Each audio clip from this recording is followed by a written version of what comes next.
યુદ્ધની વૈશ્વિક અસરને કારણે બ્રાસ સિટી ગણાતું જામનગર અત્યારે ઉર્જા સંકટનો સામનો કરી રહ્યું છે। કમર્શિયલ એલપીજી ગેસની અચાનક સર્જાયેલી અછતને કારણે હજારો કારખાનાઓ પર રોજીરોટી પર પણ સંકટ મંડરાઈ રહ્યું છે। જોઈએ આ અહેવાલ।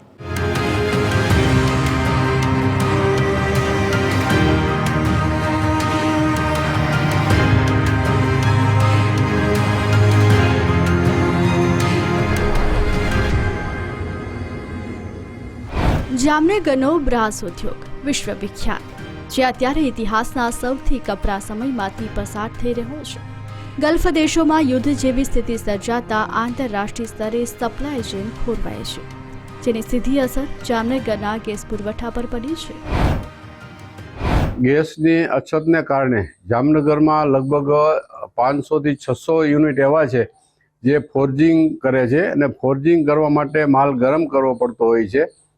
ગરમ કરવા માટે કોમર્શિયલ એલપીજી ગેસના બાટલાનો યુઝ થાય છે, તો અત્યારે કોમર્શિયલ એલપીજી બાટલા ન મળવાના કારણે એનું પ્રોડક્શન પણ ખોરવાઈ ગયું છે।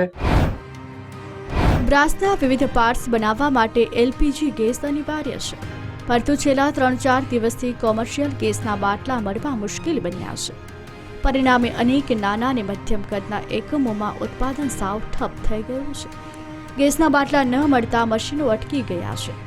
ઉદ્યોગકારોના અનુસાર લગભગ 3500 જેટલા એકમો ગેસની અછતને કારણે સીધા પ્રભાવિત થયા છે, એટલે કે લગભગ 40% ઉદ્યોગો અત્યારે બંધ થવાની કગાર પર છે। જ્યારે એલપીજીની શોર્ટેજ શરૂ થઈ ત્યારથી આ 6000 યુનિટો પર ઘણી બધી માઠી અસરો જોવા મળે છે। હાલમાં ઉદ્યોગમાં ફોર્જિંગમાં તથા એક્સટ્રુઝનમાં બિલેટ ગરમ કરવા અથવા પાર્ટ્સ ગરમ કરવા માટે જે એલપીજી સીએનજીનો ઉપયોગ થતો હતો તે ઉપયોગ ખૂબ જ વધારે પ્રમાણમાં થતો, જેથી ફાઇનલ પ્રોડક્ટ તરફ જઈ શકાતું। હાલમાં તેની શોર્ટેજ હોવાના કારણે આ ઉદ્યોગ ઉપર માઠી અસર છે। જામનગરના ઉત્પાદનો દેશ વિદેશમાં નિકાસ થાય છે, પરંતુ હાલ ઉત્પાદન જ અટકી જતા એક્સપોર્ટ ઓર્ડર્સ પણ જોખમમાં મુકાયા છે। હાલમાં ઉદ્યોગકારો સરકાર પાસે એક જ માંગ કરી રહ્યા છે કે ગેસનો પૂરતો જથ્થો તાત્કાલિક ફાળવવામાં આવે, જેથી હજારો પરિવારોનું ગુજરાન ચાલી શકે।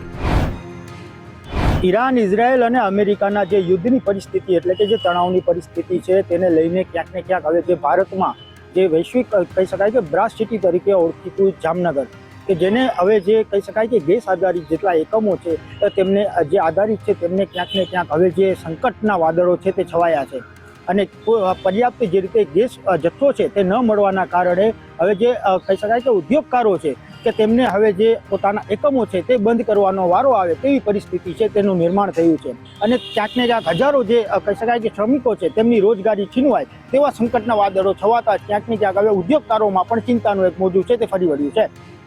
સલમાન ખાન, TV 13, જામનગર।